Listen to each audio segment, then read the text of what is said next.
So we're pretty much completely done with the disassembly of our 240Z engine. All we have left essentially is the center main cap and the rear main cap. Remove those two caps, remove the crankshaft, then off to the machine shop. But I'm sort of stuck right now, and that's because, as you can tell, these need to be pulled. And again, you can tell just because there's a threaded end on that end cap, the middle, and another threaded end on the rear main cap. The other main caps don't have a threaded end. So essentially, you have a couple of options. You can bring this to the machine shop the way it is and have the machine shop go ahead and remove the main caps, and then start, of course, with checking the bearings on the crank, checking the flatness of the block, line honing, cleaning the block, so on and so forth. But maybe you don't want to bring your block to the machine shop. Maybe you just want to clean it up yourself and save some money that sense. So you may be stuck on how to remove these. Now, I do have a puller set, but I don't have an attachment to remove these caps. And if you take a look, this is the repair manual for this vehicle. This is essentially what it looks like. And I was looking at this diagram and I figured, or I thought, well, why can't I just use the crane, the engine crane? In other words, if you're at this step, chances are you have an engine crane. Now, why can't we just essentially link up the crane to the cap and then use this as a puller? Get it as straight as possible. Take your time, be very, very careful, but that probably will work, and that's what we're going to try out. Now, again, this is really a last resort. It's an unorthodox way to do it for sure.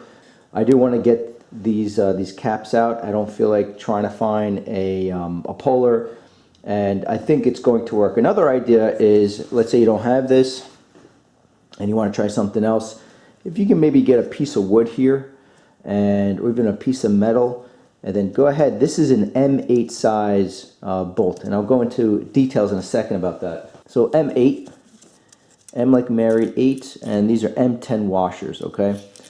So you can always thread in the bolt, put something here flat, piece of wood, metal, whatever you have, and then take a crowbar and try to yank it up. You can also try that. But we're going to try this technique, and let's see how we turn out. Again, be just extremely careful. You don't want to mark anything up on the block for sure, especially the crankshaft, okay? So this is what we have here. This is an M8 size bolt, roughly 3 inches long, and the grade is 8.8. As you can see, it's stamped on the back there.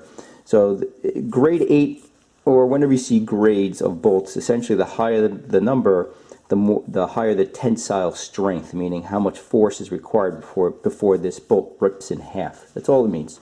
So M8 size bolt, and these are M10 washers. So I grabbed 2 bolts. It was in a package of 2 bolts with the washers. It was maybe like $3. Now, if you're not sure on the size of bolt that you need, what I did, as you can see here, I have one of these. My other one broke. I just picked up another one, but I had a spare bolt that did fit into that main cap, but it was way too short, and I just lined it up with this. These are great to have. This maybe $3.5. So I just lined up with this marking on it, and I knew exactly the size that I needed. The other option is, if you can find any bolt to fit in that cap, when you bring it to Home Depot, Lowe's, they have a stamped piece of steel with a bunch of different sizes, ranging from, it could be M4, M6, M8, all the way up to a high number, M20, and then you just find the right bolt size, and you know what size you're looking at. So let's go ahead and carefully set this up, and let's see if it works. So what I'm going to do is first lower this very, very carefully. You don't want to score up any of the bearings on the crankshaft, obviously. So very, very carefully, we'll lower this.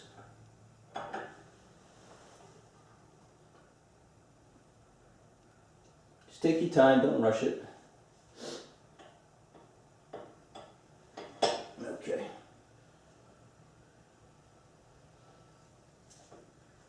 Okay. Now, going to grab the bolt with the washers. Don't forget the washers.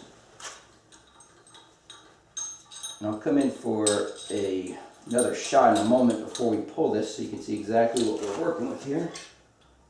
A little bit more.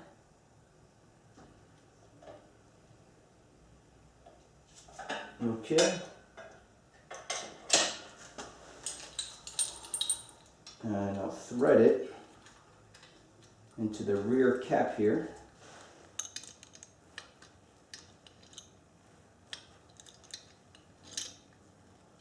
Okay, so it's nice and tight. Now we're just going to lift this up.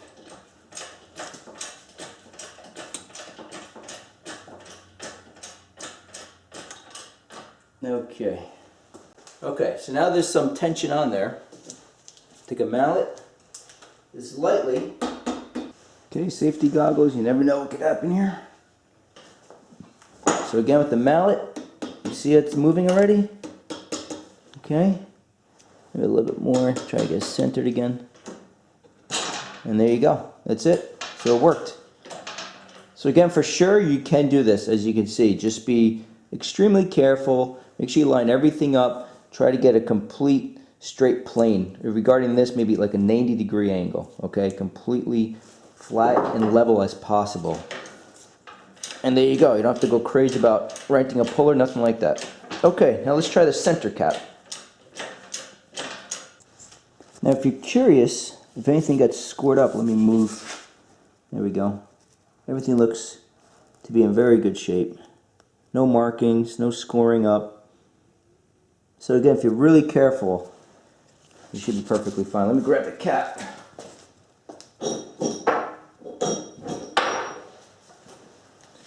Here's the cap. As you can see, the bearings starting to wear down. I can't fit my fingernail in there, so we're okay in that sense. But so just be really careful, and I think you'll be okay. All right, let me grab a mallet. Just lightly tap it. I'm going the red. Okay. Let me do it from the other side here. Let me go around.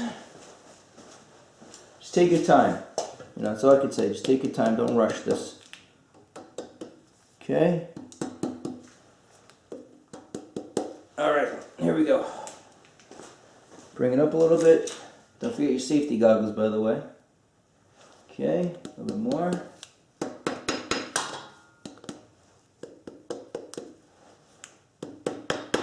A little bit more.